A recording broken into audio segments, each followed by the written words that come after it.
All right, so a conic section, which we typically call conics, you will hear me refer to it as conics, not a conic section, is really from this cone. So formed by the intersection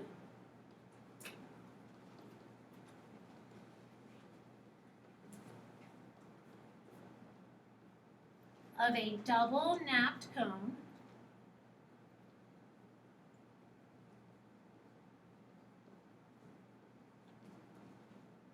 so those two cones that are connecting together at the tip, that vertex, and a plane.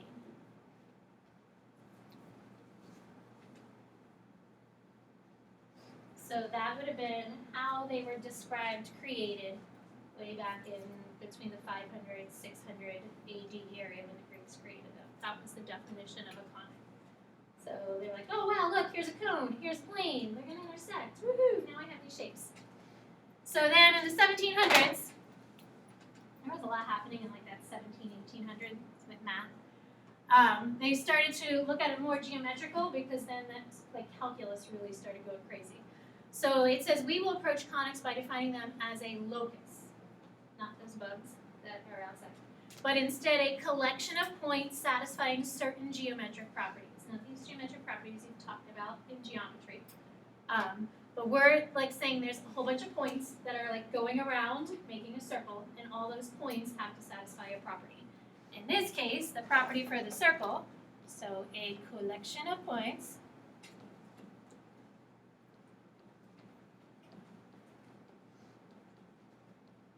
and for a circle, that collection of points has to be equidistant, and I'm not making up a word.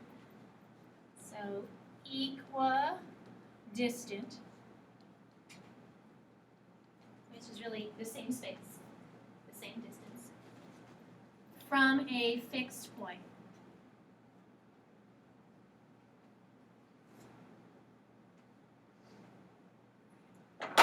So that would be the analytical geometry definition that was created in the 1700s. We'll also look at the algebraic interpretation once we start throwing in the variables. So I have a set of points. All these points are the same distance from a fixed point. Brendan, what do you think that fixed point would be called? The vertex. Well, if we're talking about a circle.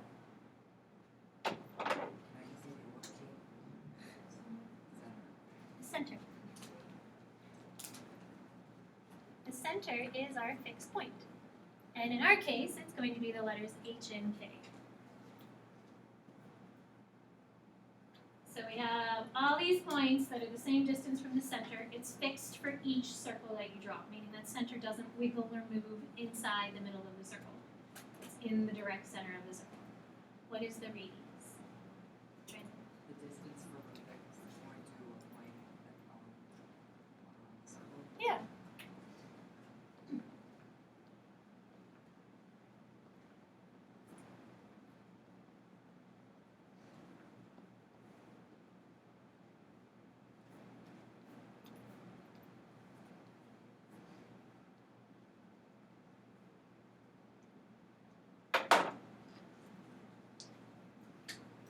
So the circle is a nice one to start out with because it has the least amount of pieces. The rest have a little more. So tomorrow we'll look at the parabola with that vertex, directrix, focus. Like there's no pieces of information that we'll be thinking about. But the circle is like the one that's pretty much the most basic that we can look at. So Mr. Cummings, did some of you have Mr. Cummings? Yes. Him and I share a room, and he has honors geometry second period after I have honors algebra 2 first period. And he was actually doing circles today. I was like, oh my gosh, this is so cool. I'm doing circles. So, Back to circles. yeah. We are going to do what you did in geometry as a little refresher review, and then we'll throw in that pre-calc after we get a couple of examples. The standard form of a circle, and he reassured me that you really did this in 10th grade, or not 10th grade, in geometry in 9th grade or 8th grade, depending when you have it. He assures me that you did. We'll see if you remember. I should have asked Mr. Warner. I know he had to do circles too. I don't know what happens in that building We over did there. not do that. No. I remember doing it, yeah, Nick and I were in the same class. With Mr. Warnock? Yeah. Okay, so yes, you did it, right? We did. Did. Yes. I just remember proofs every second of it. Yeah, proofs. Yes, he did a bunch of proofs as well. But if you think past the proofs, there were other things. Well, we did proofs. So the standard form of a circle, standard equation of a circle, is very similar to the equation that we looked at in chapter 7, but that was like the basic equation, x squared plus y squared equals r squared. So now we have an h and a k. The h and the k help us get the center, because that now shifts the graph. Does it go left, right, up, down? And of course the radius is just the r. The equation of a circle is the same formula as the distance formula. If I take the square root, then I'm really finding the distance between 2 points. I'm also finding the radius of the circle, which is really the hypotenuse of a triangle. So all three things are exactly the same formula. It just depends on what you're looking at when you're solving it. Brandon. Is H out the opposite? Both of them are the opposite now. So both the h and the k will be the opposite of the numbers you see. If they, are H and K always, or is H and K always gonna be the opposite? No. value that we see? It depends, like if it's inside the parentheses grouped with a minus sign, then it's the opposite. But if it's like outside separate, it won't necessarily be. And if it's in parentheses with a sign, then Then it's what it is, correct, yeah. So if you look at the first one, this was the warm-up, Mr. Cummings had a warm-up very similar to this on his board, that's why I knew he was doing circles. So graph the equation by hand. You're given x plus 3 squared plus y minus 2 quantity squared equals 16. Determine the center and the radius. So if we start with the center and the radius so that we can graph it by hand. Chelsea, the center would be -3, -2. so close. Or +2. Right. So this really says x minus, because the equation's supposed to be x minus. And then we've got the -3, because a negative and a negative make a positive. And then that 2 is also kind of like separate. The minus is part of the equation. The 2 is really the number we're looking at. So -3 and 2. And Chelsea, the radius would be 4, 4. So if you feel that you absolutely have to have graph paper to do tonight's homework, I have a stack of graph paper. You can feel free to grab one. There are 2 problems that you have to graph tonight. We're going to just graph them by hand. But again, if you feel that it's absolutely necessary that you need to have graph paper, because I totally understand if you're one of those people that you like things to be straight, it's okay. 9 times out of 10, I'm that person too. But I'm going to make my own little graph. Please make sure you place tick marks on the graph. Don't just randomly place a point and expecting to know where that point is. So draw yourself an XY axis, put some tick marks on that axis.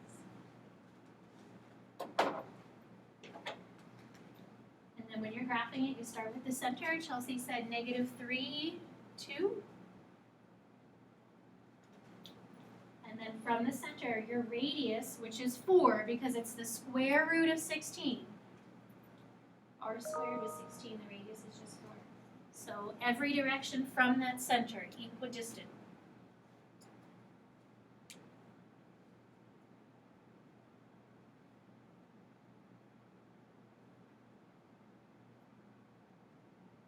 And then try and make it look circular.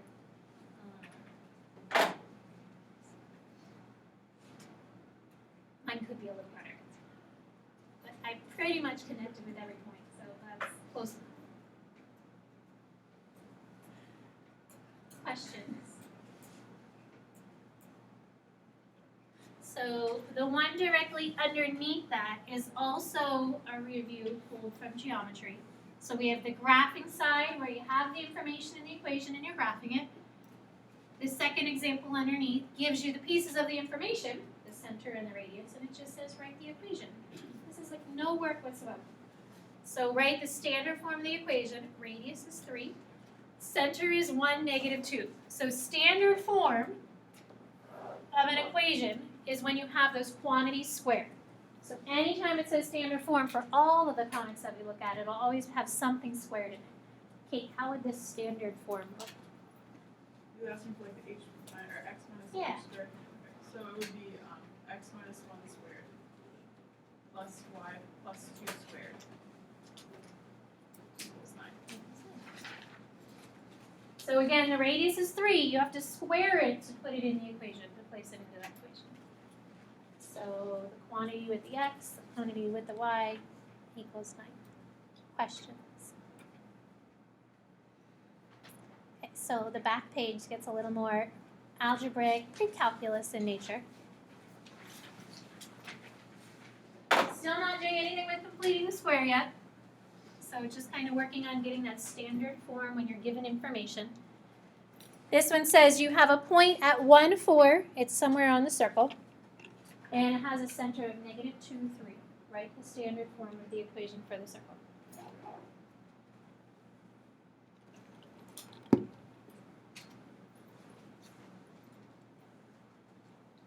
Anybody have thoughts about how you'd start? Brandon? So you take the point about 1, 4, and you plug that in for x and y, and then you'd have 1 plus 2 squared plus 4 plus 3 squared, and then that would give you the radius squared. Okay, stop. You say too much. So the 1 and the 4 would be the x and the y, because if it's a point on the circle, anywhere on the circle, that's going to represent the x and the y. And the negative 2 and 3, negative 3, are your h and k. So you're plugging in everything that you can into that standard form. So again, start with the standard form. Plug in the pieces that you know. And when you plug in the negative 2 for the negative h, it becomes a positive 2.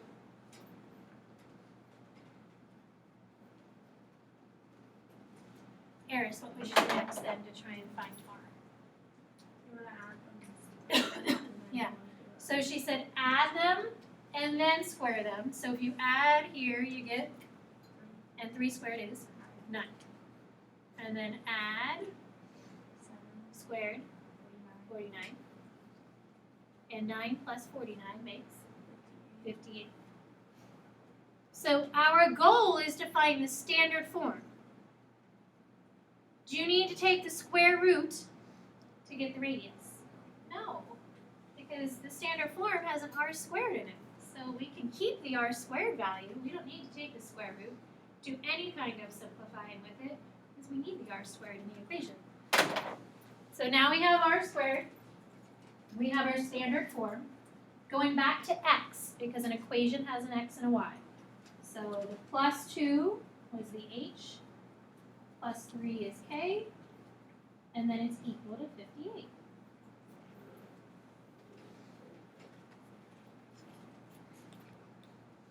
Any questions? Virginia? No. Does anybody know why you wouldn't worry about the plus or minus? Virginia? Because it's distance, and distance has to be positive, right? So there will never be a negative amount representing the radius, because it has to be a positive distance. Other questions? All right. So now getting into the pre-calc part. This one says, use completing the square. We're going to take this general form. So way back when we did polynomials, we talked about a general form of a polynomial having all these expanded powers going down in order of their powers. The last thing it should be equal to 0. General form is always equal to 0. Standard form is when you take it, you do some work with it to complete the square, whatever you happen to be doing with it, to get it into a form that's graphable. So when you look at a standard form, you should be able to graph it based off the numbers that are in the problem. Most often when you're getting something into standard form and you're dealing with terms that are squared, you're going to use completing the square. That's kind of why completing the square was created. Yes, to solve for x, but to change one equation from general into standard form. How would you complete the square? What would you have to do first? Just kind of looking, there's a lot up there. What's the first step of completing the square? Virginia? So separate x and y, because you have x and y together, and when you complete the square, you can only have one variable worked with at a time. So if you kind of just rearrange your information. So separate the x and the y, get the x's together. I'm going to leave a little space because I know I have to complete the square, which means we have to find a number that goes in there. Get the y's together. That's just like rearranging, pairing the like terms together. What else would you do? Brandon? Take the 12 to the other side. Yeah, we have to take that 12 to the other side. That's that constant term. Usually we call it c. You take c to the other side. But whatever number is by itself, missing the variable, that number needs to be taken to the other side. So now we have the negative 12 on the other side. All right, so that was more like rearranging. What's the next step to complete this square? Chelsea? B divided by 2 squared. Yeah, b divided by 2 squared. How many times are you going to have to do that? Twice. Twice, because you're doing it for the x variable, you're going to do that for the y variable. So just looking at the x's, we have a b, which is 4, divided by 2 squared. So Chelsea, 4 divided by 2 squared is 4. So we place a 4 next to the x terms. Where else does that 4 to go? By the 12. Yeah, by the 12, because it has to go on the other side to keep it equivalent. And then, looking at the y, we would take negative 6 divided by 2 squared, and Chelsea, that becomes 9. And again, we need to add that to the other side. The last step of completing the square is to condense what you have into factored form. These are now perfect square trinomials, because you found a number that was a perfect square by taking that quantity and squaring it. So we can factor it as x plus 2 quantity squared, y minus 3 quantity squared, and then when you add the right side together, you get a number of 1. That's completing the square. Like if you're solving it, then you're solving, but the completing the square process is now done. And we also have the standard form of a circle. So this looks exactly with the x minus h, the y minus k, and then the r squared. So Cade, the center is, you said negative 2, and then the radius would be, yeah, 1. R squared is 1. The square root of 1 is still 1. Questions?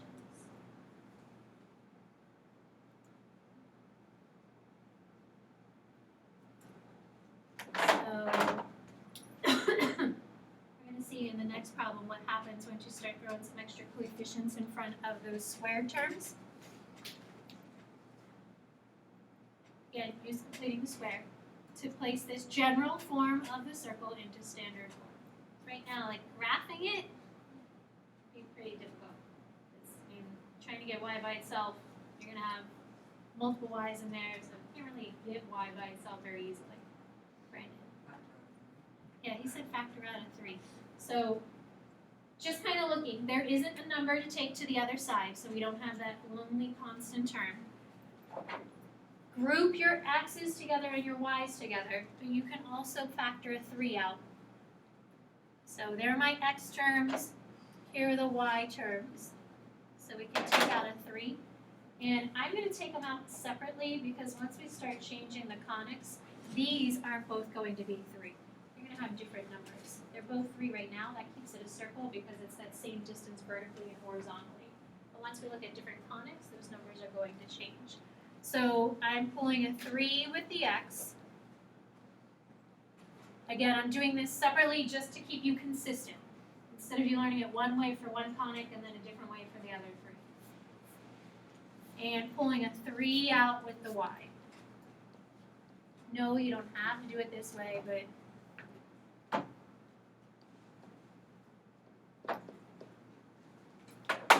then you'll do it the same way with every conic. Because those numbers aren't going to be the same if it's not a circle. And I'm just keeping them in front right now. So then we do the b over 2 parts. So see if you can take b over 2 squared.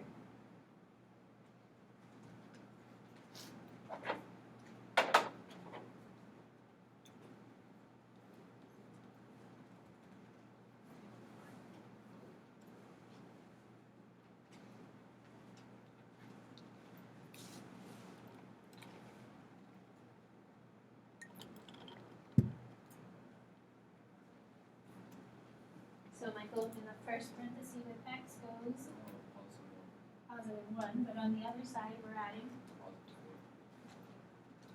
No, you're good. And then what are the 2 numbers you add on the other side? And then you got a 3. Yeah, 3 and a 12.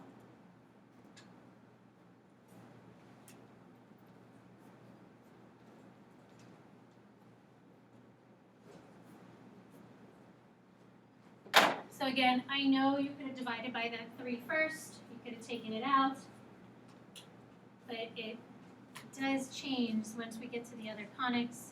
I'm just trying to keep things consistent from one conic to the next. So the last thing, for standard form, you have to get rid of those 3's. Standard form says we just have an x, that's squared. We just have a y, that's squared. So if we divide everything by that 3, then it's equal to 5. Which, yes, technically you could have done first. But once the conic switches, you can't just divide that number out anymore. That number actually stays attached. Just trying to stay consistent from one type to the next. Questions? So Sabrina, the center is? The center is And then the radius would be? 5 squared, I guess. This is r squared. So what's 5 squared. there you go. I tried saying that. That's okay. So the square root of 5. If you were graphing this and you don't have a calculator, how could you estimate the square root of 5? Chelsea? Well, the square root of 4 is 2, so it must be Right, it has to be a little bigger than that. So if it was the square root of 8, the square root of 9 is 3, so it has to be a little less. But like you only have a tiny little area to graph, so like I'm not going to be crazy about where you're plotting. Just giving it a little estimation there. Questions? So there's one final problem on there dealing with just a refresher of x and y intercepts. Just because it's a circle doesn't mean it can't cross the x and the y axis, because graphically, the one we graphed before did. Where's that little graph? Here it is. So there's my graph. It actually crossed the x-axis twice, across the y-axis twice. So we can have intercepts for any graph. It doesn't just have to be a function. So how would you find x and y intercepts? Virginia? So if you're finding the x-intercept, you would plug 0 in for y. And if you're finding a y-intercept, you plug a 0 in for x.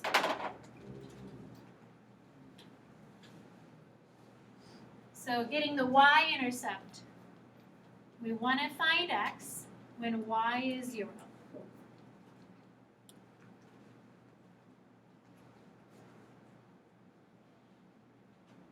Libby, what would you do first?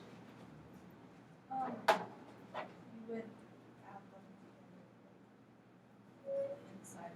Yeah, so the part that we can combine together is 0 minus 4, and then square it. So Libby, 0 minus 4 squared. 16. And then Libby, You can subtract 16 from both sides.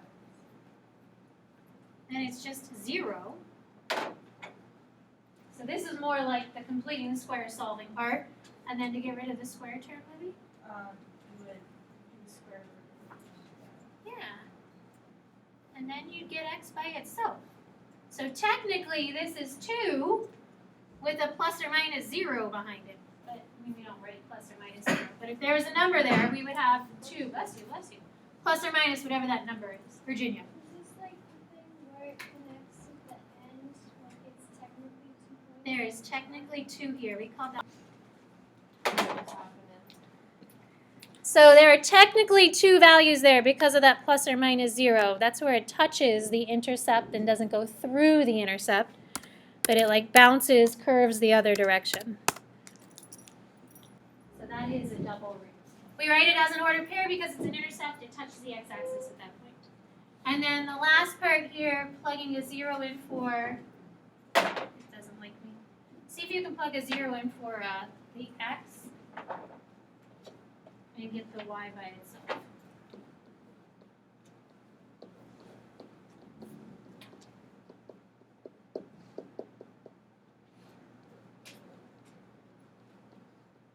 So this becomes 4. When you take it to the other side, you get a 12.